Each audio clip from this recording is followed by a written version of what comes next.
Assalamualaikum warahmatullahi wabarakatuh.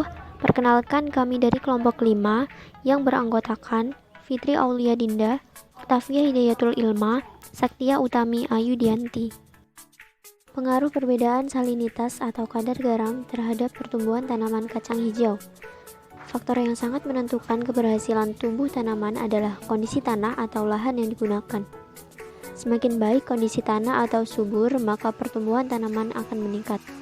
Salah satu masalah yang banyak ditemukan pada lahan-lahan pertanian adalah salinitas tanah. Masalah salinitas tanah merupakan masalah umum dalam bidang pertanian di seluruh dunia yang dapat menyebabkan penurunan produktivitas dan hasil panen. Selanjutnya yaitu tujuan dan manfaat dari kegiatan. Yang pertama yaitu tujuan, yaitu untuk mengetahui pengaruh perbedaan salinitas atau kadar garam terhadap pertumbuhan dan perkembangan tanaman kacang hijau. Selanjutnya yaitu manfaat, yaitu dapat bermanfaat baik sebagai bahan bacaan atau dijadikan panduan praktikum dalam mengamati pengaruh perbedaan salinitas terhadap pertumbuhan dan perkembangan tanaman. Alat dan bahan. Alatnya yaitu botol bekas, gelas plastik, sendok, gelas ukur, penggaris. Lalu bahannya adalah larutan garam, kacang hijau, air, dan kapas. Cara kerja. Yang pertama, siapkan alat dan bahan yang telah ditentukan. Lakukan imbisi kacang hijau selama 1 malam. Siapkan media tanam berupa kapas sebanyak 4 pot. Beri nomor pada masing-masing pot 1, 2, 3, dan 4. Lalu, tanam kacang hijau yang telah diimbisi yang sudah muncul adikula setiap pot sebanyak 4 biji. Siapkan larutan garam dengan kadar 0%, 0,5%, 1%, dan 2%. Masukkan ke dalam botol dan beri nama setiap botol. Siram tanaman setiap 2 hari sekali.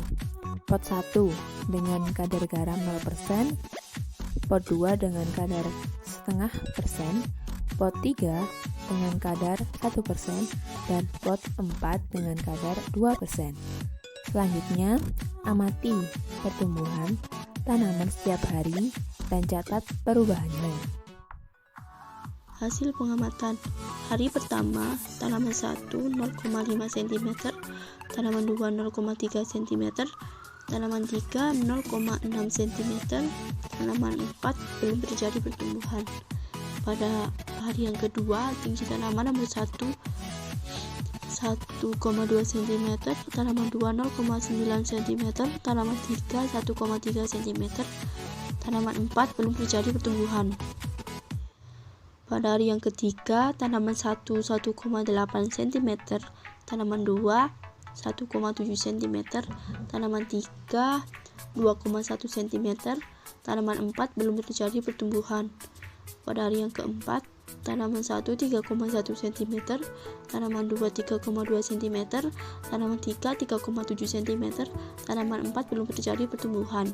Pada hari yang kelima, tanaman 1 tumbuh hingga 5 cm, tanaman 2 5,4 cm, tanaman 3 5,6 cm, tanaman 4 belum terjadi pertumbuhan.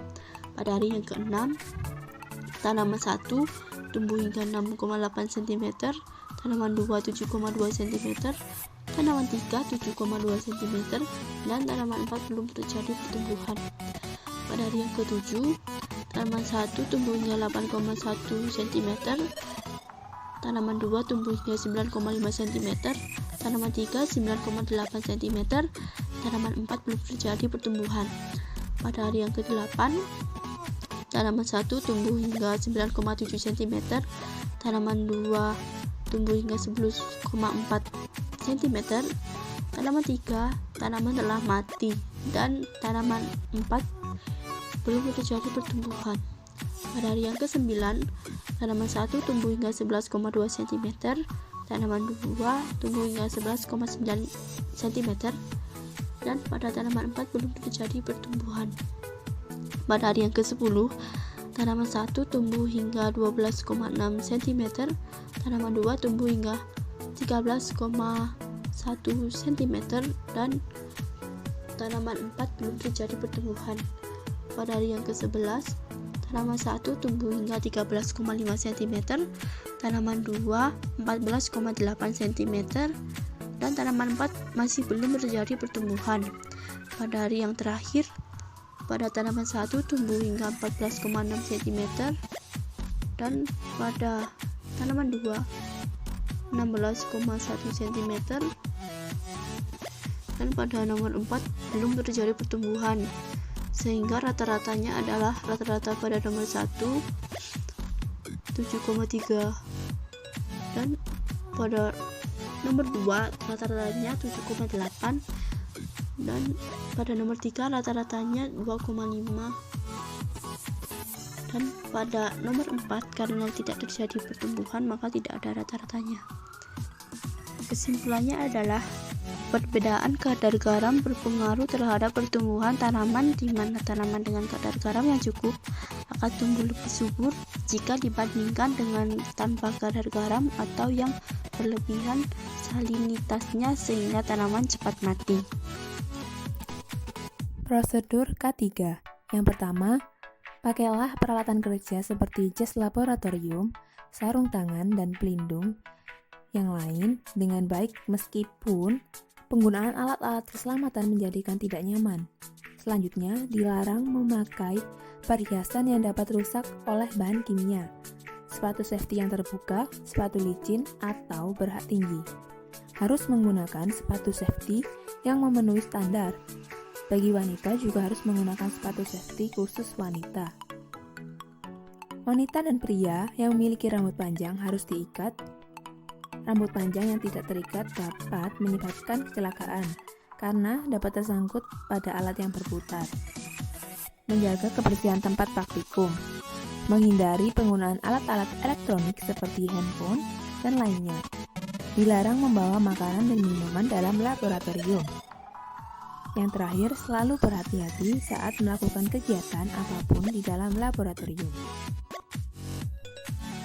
Baik, itu adalah hasil presentasi dari kelompok kami. Semoga bermanfaat. Terima kasih. Wassalamualaikum warahmatullahi wabarakatuh.